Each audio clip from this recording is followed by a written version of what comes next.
Hello friends, this is Kailash Chandra Volume 1, Transcription number 11 at the speed of 80 words per minute. 3, 2, 1, start. Sir, several questions raised regarding the Defense Ministry and the External Affairs and Irrigation Ministries have been clarified by my colleagues from those ministries. My task, therefore, has been simplified to that extent.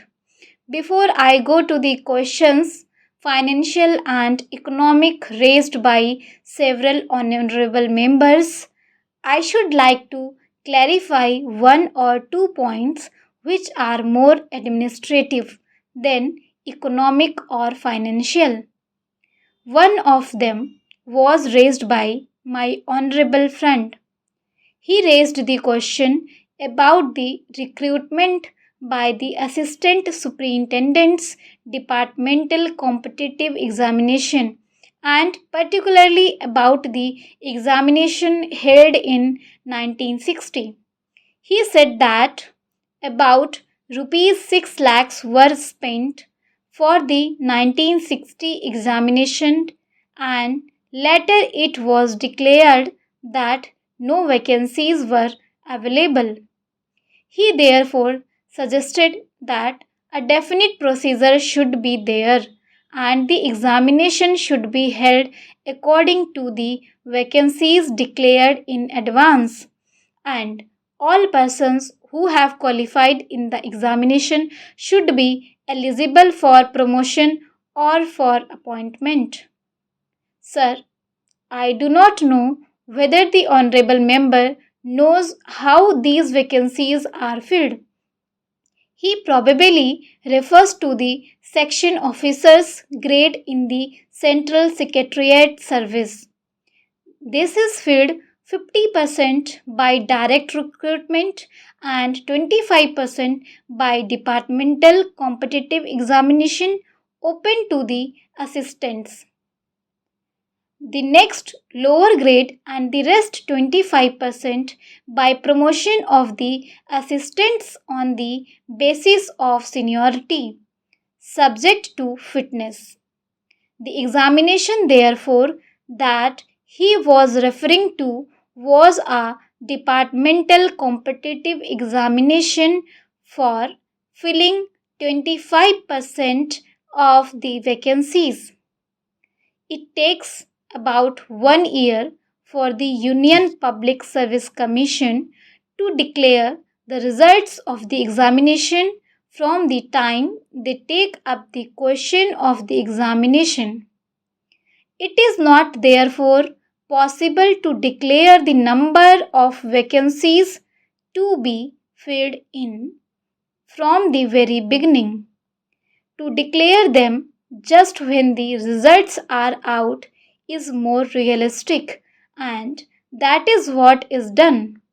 Sir, if the examination is treated as qualifying examination, the number of persons who will thus become eligible for appointment will be quite unrelated to the number of vacancies to be filled in, and then the very situation which the honorable member wishes to avoid would arise. It would not then be possible to hold any of the examinations at regular intervals, and promotions against this quota would become very fitful. The honorable member also suggested that the rules for recruitment and promotion etc. should be uniform for all ministries, whether participating in the Central Secretariat Service scheme or not. It must be, and this is so except for the Ministry of External Affairs and the Railways. These have different rules, but these rules are very much similar and there is not much difference. But because these persons are recruited for different purposes and by different agencies, they are separate. Therefore, his purpose in saying that there should be uniformity is almost carried out. The only difference is that the Ministry of Home Affairs does not control the services in these two ministries. Then, sir, questions were raised about backward areas and the backward states and also about the city of Calcutta. If the budget is properly scrutinized, it would be found that assistance is provided for the states, particularly the backward states, and the Finance Commission, which assesses the overall requirements of the states, takes this into consideration and makes its recommendations, which are carried out every time the Finance Commission's recommendations are received, and they are received periodically according to the Constitution. Sir, I would like to give the total amount paid to the states on this account. The main objective of planning is to create conditions in which living standards are raised in a sufficiently reasonable level and all citizens are given full and equal opportunity for growth and service. The plans seek to provide a balanced emphasis on increase in production and employment.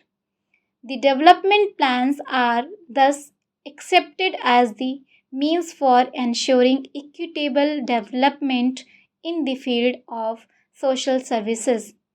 There is no reason to suppose that the needs of the less fortunate or prosperous states are being neglected, but it would not be proper to expect that all these differences could be wiped out now, immediately. It must be seen whether we are going towards that very end or not. We are deliberately going towards that end, and we hope and trust that in the course of time these inequalities would be wiped out. If not completely wiped out, at any rate they would be lessened.